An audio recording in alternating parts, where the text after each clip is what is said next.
What's up, and welcome back. I'm John Stark from MacMovieGuy.com, your favorite blind film critic, and today I'm reviewing a TV series. This is a very royal scandal. It's a limited series. It's also part of that, like, what was there, a very English scandal, a very British scandal, and now there's a very royal scandal. So it's kind of like season three of that, but it's also season one because it's not connected at all and they keep changing the word, so it ends up becoming its own thing. Sort of like I'm having a little bit of a problem saying that Monsters is season two because they put an S. I'm like, is it still Monster if you call it Monsters? Or is it a spin-off of Monster? I'm intrigued. Anyway, um, so yes, this is on Amazon with audio description.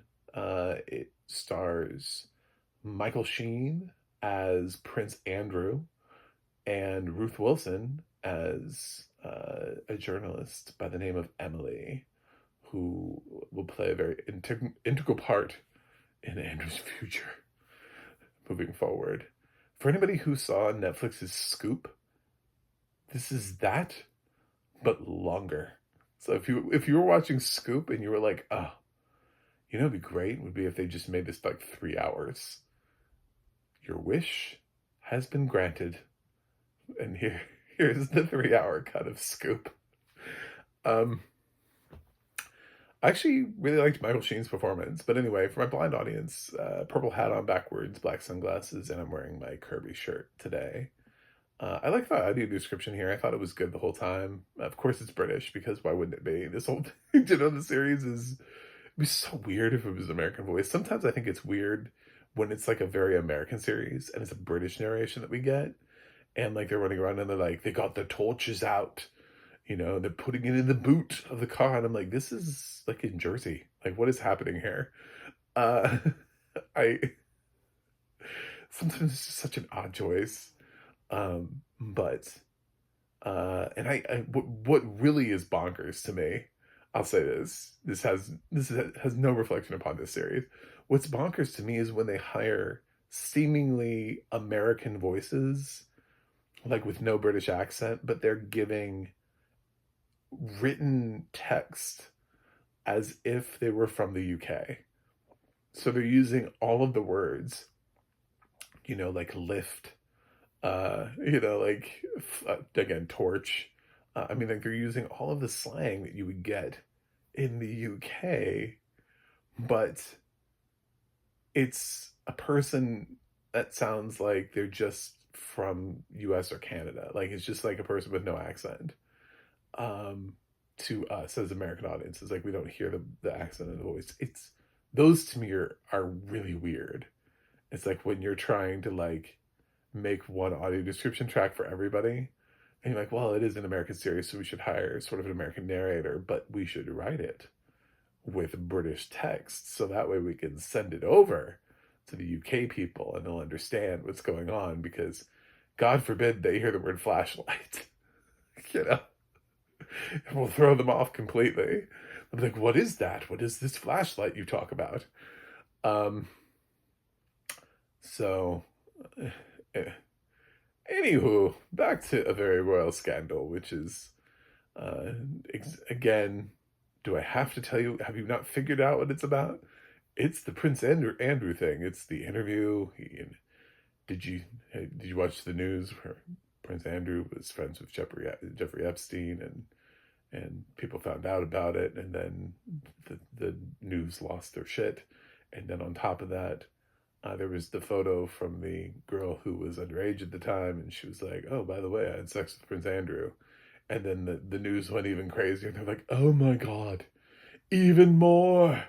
And so they're like, "We must hear from Prince Andrew." So this journalist I want to say her program's called Newsnight. I would know more if I was British. It's from BBC, and there's a little bit of drama about her with working for BBC and not Sky, and they're trying to like nail down, and they're like, we got to make sure we get this before Sky, you know. I felt like it was the equivalent of We have like ABC, NBC, CBS over here. It feels like if we saw something where like those network, one of those networks was like, we have to scoop the other CBS and NBC. ABC News has to be the one to get this, you know. Um, so she's trying to get this interview, and figuring out every single way to try to do it. And Andrew's like, I don't know if I should, um, denying it. Obviously, they have to fabricate some of these conversations because nobody's going to say these conversations ever happened. A lot of other people come in and out as other characters, like Fergie and Andrew's daughters, like Beatrice and the other one. That shows you how deeply involved I am in the royal culture. Um, but it's interesting. I actually liked it more than Scoop, but it does feel long. Like each episode, probably I would have cut like 10 minutes just to pace it better. But I liked this version better than Scoop. So Netflix's sort of rushed film adaptation, um, just could have marinated a little bit longer, because this kind of does a little bit better job of going from point A to point B. You get, by doing it in 3 episodes, you get kind of like the setup, you get kind of like the interview, and then in the third episode, you get kind of like the fallout.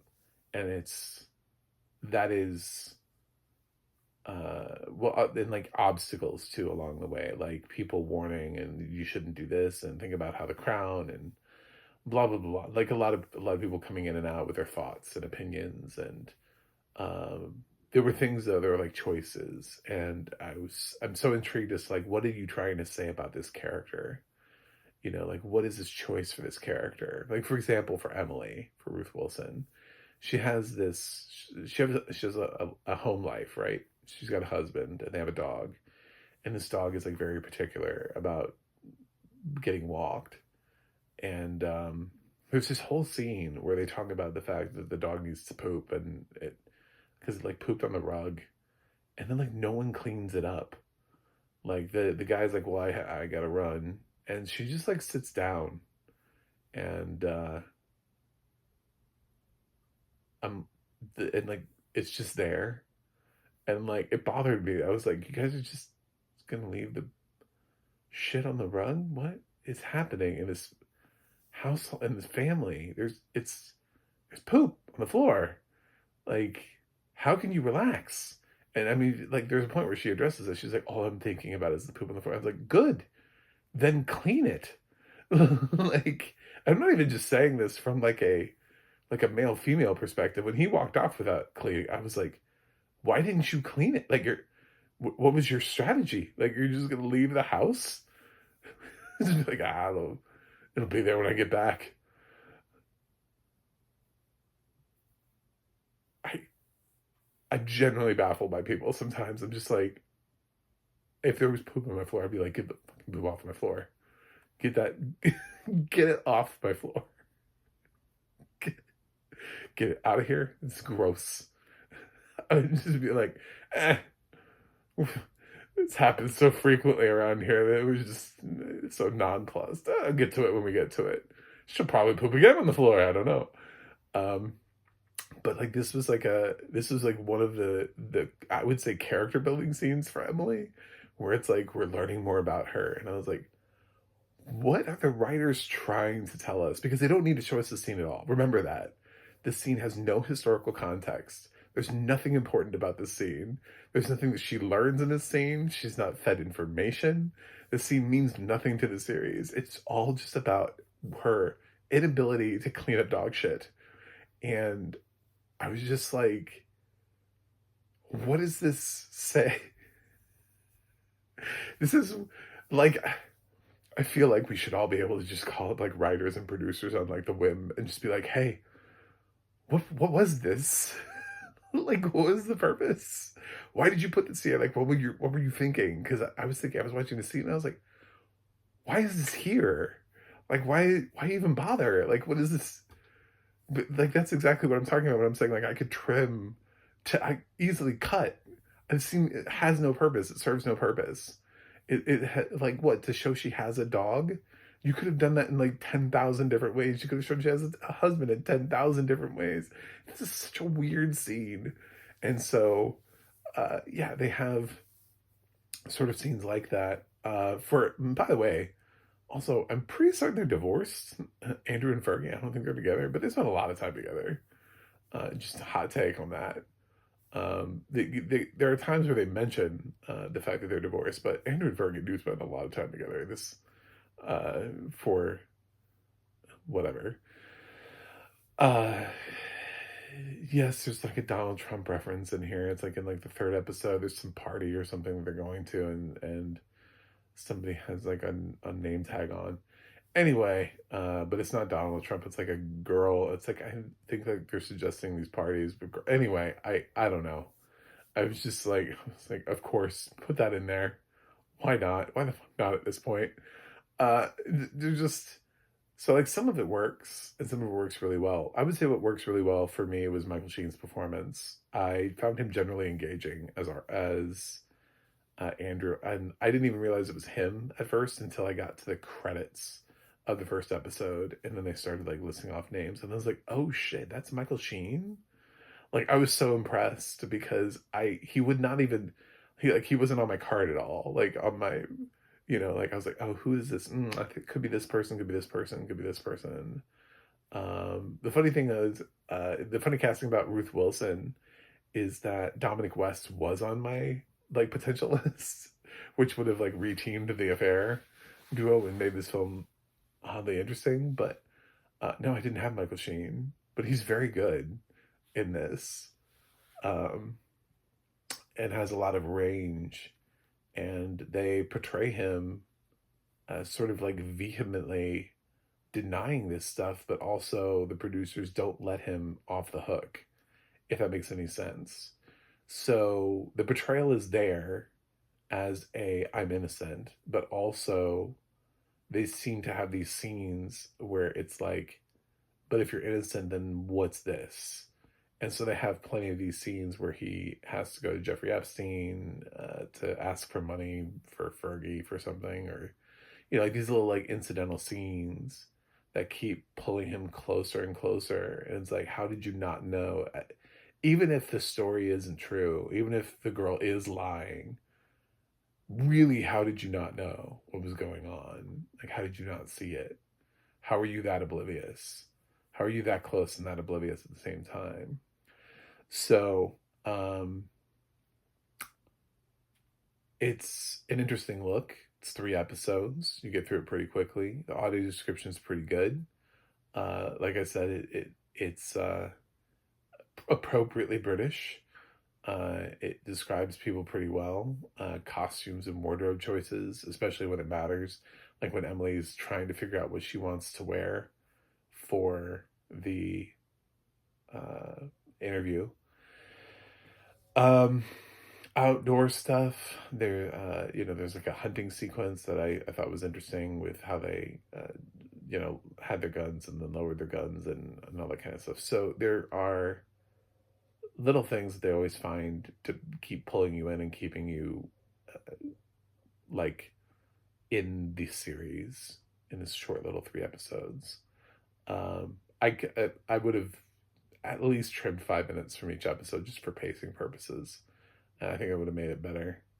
Um, yeah, I mean, I think people with TV shows, they think of like a runtime and it has to be a certain time and it has to be a certain length because it's an hour drama, or it's something that has commercial needs, so you have to put a lot of time for commercials, whatever. I think streaming has changed that to where each episode can kind of be its own thing. Plenty of shows now are just the episode length is what they need to be, and sometimes you get like really long episodes, like with Stranger Things having like hour and a half episodes, and then other times you can have even shorter episodes, so that are even below your average runtime.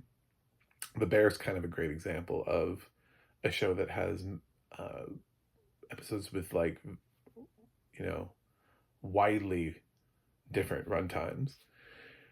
This could have, yeah, just have a little bit more freedom and focus a little bit more on pacing instead of, well, we got to hit that hour mark. You don't have to anymore. That's gone. There's no need or requirement to. What you should be doing is just telling the best and easiest story. And I'm not sure like scenes like sitting around and being like, what is, because I really like, I'm like, what is this structurally? What are you trying to say about Emily? Like, she's the kind of person that'll allow dog poop just so she can rest. She's so tired that she can't even, at the end of the day, she can't be bothered to pick up shit, and she has to sit there and meditate on it on the chair, like, and stare at it. Like, I just don't understand. Anyway, uh, I'll give A Very Royal Scandal. I'm gonna give it a B plus as a series. I thought it was pretty good. It's better than Scoop. I gave Scoop a B minus. So of the two things, I would rather watch this or tell people to watch this than Netflix's Scoop. Which I thought was okay. Sorry, didn't blow me away. It was fine. But yeah, so check it out. And thanks for watching. Thanks for subscribing. And I will see you guys on the other side.